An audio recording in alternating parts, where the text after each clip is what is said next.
This is a very fast-moving video, but it's very informative. Try to pay attention to details. I'm going to be going through it and taking it apart a little bit later in the presentation. How did you decide to become a hacker? Well, I'm not really sure what it means to become a hacker. That's like some guy in a hoodie who types really fast and stays up all night writing code and cracking passwords. It's not me. I just spy on people and see what makes them click. It's not a bad job.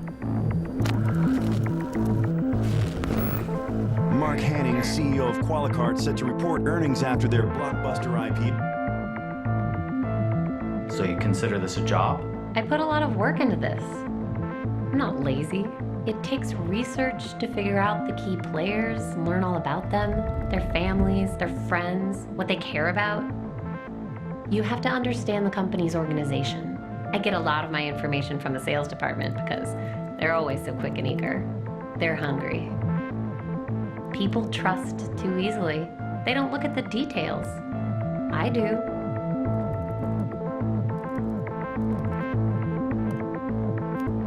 Details matter. That's what I'm good at. It has to look completely believable. It has to look familiar. This is where research is important. It's not some generic piece of spam. It's an email from their boss with their company signature. It's written in the voice of the boss. It's what he would say if he were writing this. What about the malware itself? How does that work? Somebody else out there already wrote all the code that does the actual attack. I'm just using it in the attachment. My skill is in my ability to get a bunch of people to click on that attachment.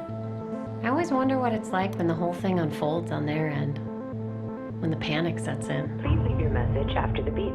Hey, this is Rajiv in finance. Call me as soon as you get this. Something's up with my laptop. I can't. Katie, are you on your way to the office? Something's going on with our file servers. It's Karen in HR. Our benefits dashboard seems really slow. We're getting calls from users on it. Give me a call when you get this. Joining conference now. Apparently, there's a malware attack targeting our main... It's ransomware. They're holding us hostage. We're locked out of everything. I can't even check my phone. What about the backup? That will take days. We need this fixed now. Pay it.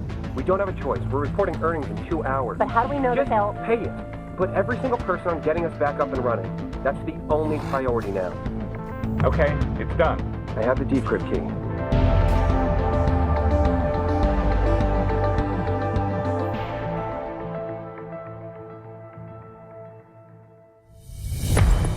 Mark, we have a big problem. The ransomware was just to distract us. They got inside. They got everything. Customer data, financials, everything. Qualicart is reeling today from the news that hackers have released the personal information of nearly The 2 Nasdaq million closed customers. lower today, led by Qualicart, which was down 14% on news that the recent data breach may be far worse than the company Its stock originally fell to a acknowledged. new all-time low on news that CEO Mark Hanning is stepping down after what is turning out to be one of the worst breaches of personal information in recent history. Do you feel bad about releasing the personal information? All the financials? All the money that was lost? All I did was get the files. I'm not the one that decided to release them. I'm not the one that shorted the stock. Somebody else had their reasons for that. It's above my pay grade. I was paid to do a job, and I did it well. And that's what's expected of anyone, isn't it? Anyway, markets bounce back.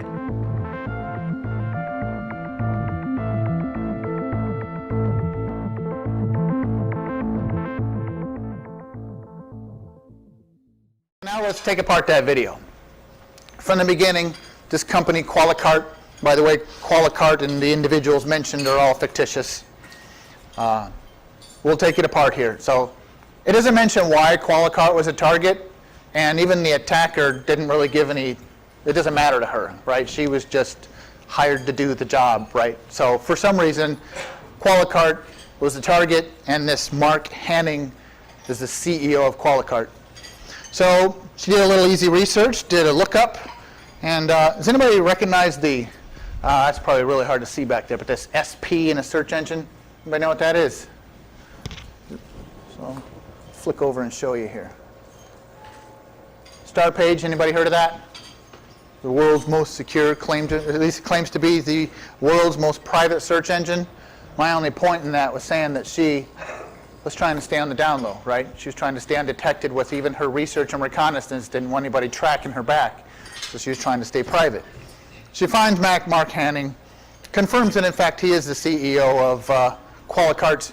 Then she goes on to the one application on the web where way too many people put way too much information, Facebook. However, even on the front page, relationships says that Mark here is married to Lisa Hanning. So let's do a little research on Lisa to see what we can find. Lisa went to Wesleyan University. So then the attacker fabricates this character, Julie, and reaches out and says, hey, remember me back from college?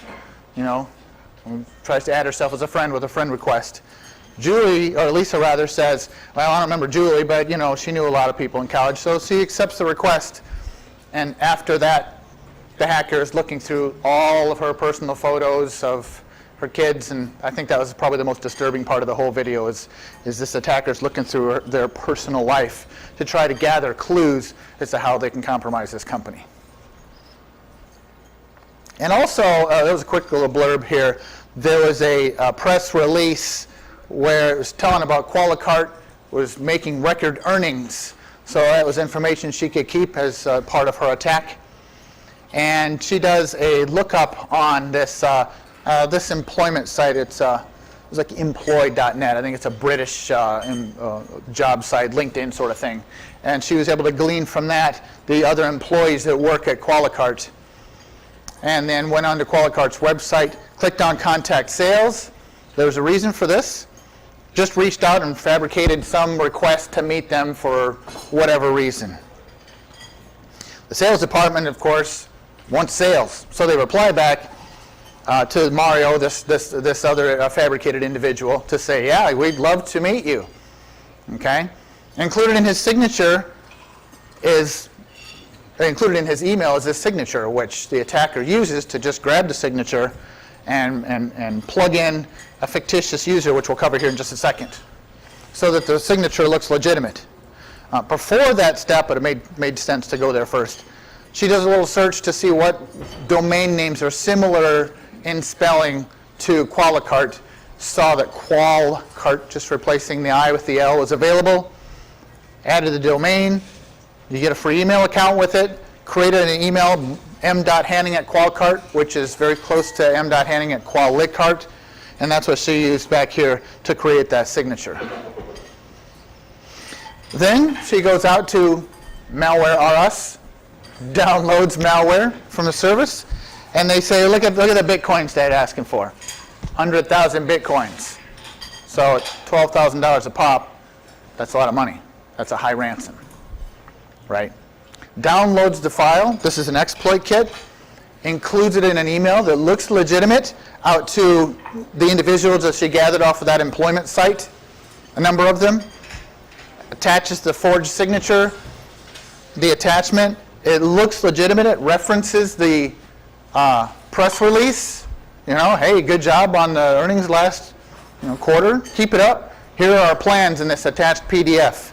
And only a discerning eye, I don't have it show it on this chart here, would be able to tell that in the top the email address had an I instead of an L to try to thwart the effort. So of course people look at it, it looks legit, they want to know what's going on, they open the PDF, and next thing you know, they pull it down and ransomware compromises their machines. The nice thing about this is the attacker gets a nice handy dashboard of how many installs and how many locked screens there are. So that's it's very convenient for the attacker, not so much for the victim. Right? Then the panic sets in. IT gets calls. My PC's running slow. I can't get in. I got this weird screen. And IT gets up to management, upper management. What do? We can't let this get out. Our reputation is at stake. We got to shut it down as quickly as possible, pay the ransom. I don't care how much it is. We just got to shut it down before the word gets out. But they're using a browser, the Tor browser. Who knows what that is? The Onion router, Tor. You guys heard of that? Just wraps things in layers so that it's hard to track. So she's using all these tools on the, where she can cover her tracks. You notice she's doing the entire thing from some coffee shop, the entire attack. So even they tracked it back by IP to this, what are they going to do, right? So Anyway, the victim decides to pay the ransom, they get the key, they unlock their system, and all is good. The system comes back. It's done, it's quieted, their reputation is saved, they're just out a bunch of money, and they can move on. Except that the ransomware was only covering for the real attack, where with the command and control mechanisms, they're inside, they're past their perimeter firewall on systems with free reign to whatever goes on inside their network. And they found a pot of gold at the end of the rainbow, which were all their financial informations and social security cards, which I didn't grab a picture of because it made me nervous even to get a snapshot of fictitious social security numbers. But, everything from this company they need to ruin the company. Okay? And then the repercussions. So, word gets out that they were compromised, confidential information was leaked, the stocks go down, the shareholders are starting to bail out. The news finds out, and they're more than willing to drag you through the mud. Then, the stocks fall even more as a result of that. And the shareholders are looking for someone to hold accountable for this, and they need their scapegoat. And poor Mark Hanning, who had exactly nothing to do with this attack, maybe he didn't even receive this attachment, wasn't aware at all, he takes the fall for it. All right, so here's some sources I had. The Anatomy of an Attack was the video, and you can Google that and find that. And then one of them was Ransomware Defense for Dummies. It's a really great little book. I actually found it as a booklet, but it's available as a PDF for free. And if you search for that, you can get all these other ones as well.